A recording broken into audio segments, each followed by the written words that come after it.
अस्सलाम वालेकुम दोस्तों, क्या हाल चाल है? ठीक है सब दोस्त, मैं हूं अहमद खोखर और मैं हूं दानिश अली। तो आप देख रहे हैं हमारा यूट्यूब चैनल मिस्टर अहमद के नाम से। तो आज हम रिएक्शन वीडियो बनाने जा रहे हैं। Why Japanese media claims India will be the next super power. India अगला शायद सुपर पावर हो, ये क्लेम किया है उन्होंने। जापान की जो मीडिया उन्होंने कहा है जापान भी बहुत बड़ा यार तरक्की याफ्ता तो उन्होंने उनकी जुबानी है कि इंडिया अगला सुपर पावर होगा। तो हमें भी जो सूरत हाल जा रही है इंडिया, हमें भी लगता है कि वो सुपर पावर बनेगा।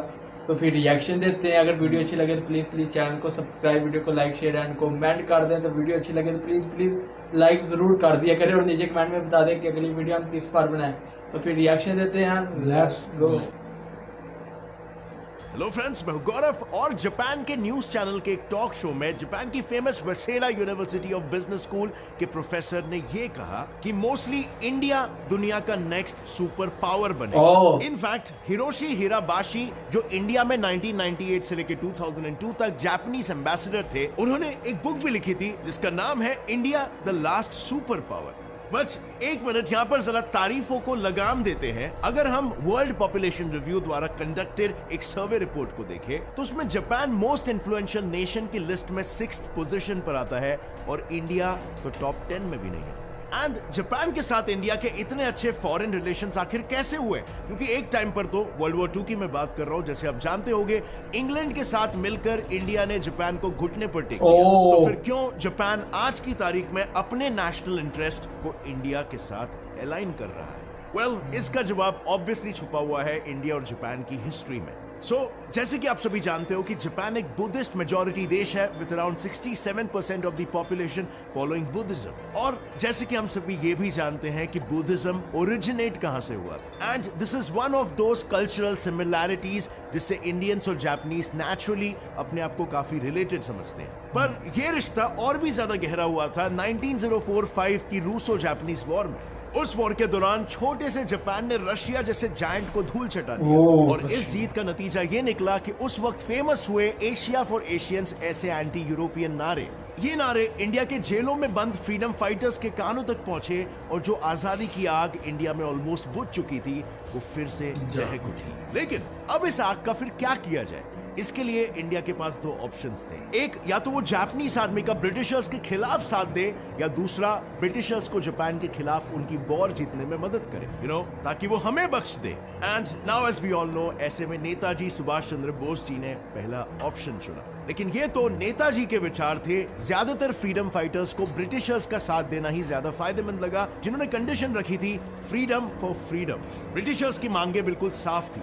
इंडियंस अगर ब्रिटिशर्स को वर्ल्ड वॉर जीतने में मदद करेंगे तभी इंडियंस को आजादी मिलेगी। और फिर क्या था, ब्रिटिश इंडियन आर्मी ने जापानीज, इटालियन और जर्मन इन तीनों को हरा दिया। और ये देखकर लॉर्ड कर्जन ने ये तक कह दिया था कि अगर किसी ने इंडिया को अपनी मुट्ठी में कर लिया तो मानो उसने पूरे दुनिया को अपने मुट्ठी में। लेकिन भले इंडियन आर्मी ने ब्रिटिशर्स के साथ मिलकर जापान को बुरी तरह हरा दिया था, यूएस के न्यूक्लियर बॉम्ब से चकनाचूर हुए जापान को लार्ज क्वांटिटीज में आयरन ओर सप्लाई करके फिर से अपने पैरों पर खड़ा करने का पहला कदम भी इंडिपेंडेंट इंडिया ने ही उठाया।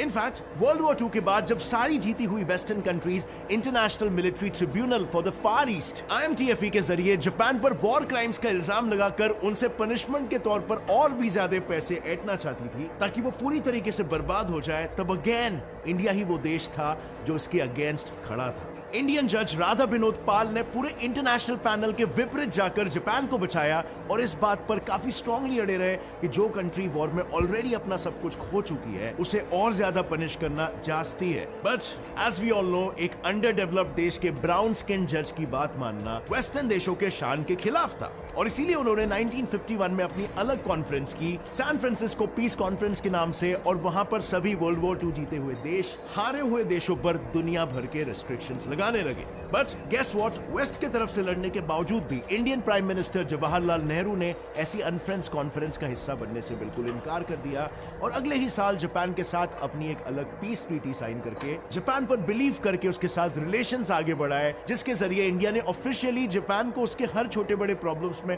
मदद करने का संकल्प ली। और आखिर इंडिया के इन्हीं सब ह्यूमैनिटेरियन एक्शंस के चलते इंडिया और जापान के रिश्ते फाइनली इतने मजबूत हुए कि लिटरली 1989 में जब उनके एम्परर शोवा चल बसे थे, तब पूरे इंडिया में 2 मिनट्स का मौन रखा गया था, जिसने जापानियों के मन में इंडिया के लिए इज्जत और भी ज्यादा बढ़ा दी। तो हमें उम्मीद है कि आप लोगों ने वीडियोस देख ली होगी कि इस वीडियो के अंदर बताया गया कि जापानीज पहले दुश्मन था इंडिया का, फिर बाद में दोस्त बन गए, दोस्ती होगी। तो बहुत मजा आ गया यार। इंडिया हमें भी लगता है कि सुपर पावर बनने वाला है इंडिया। देखो जापान ने कहा है, उनकी जो बुक लिखी है उन्होंने इंडिया के लास्ट जो सुपर पावर होगा वो इंडिया के बारे में सुना।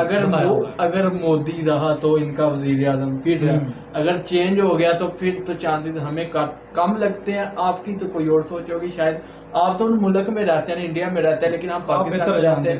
हम लोगों ने सिर्फ अंदाजा लगाया। अगर मोदी रहा ना तो वो तो फिर सुपर पावर बना देगा इंडिया को।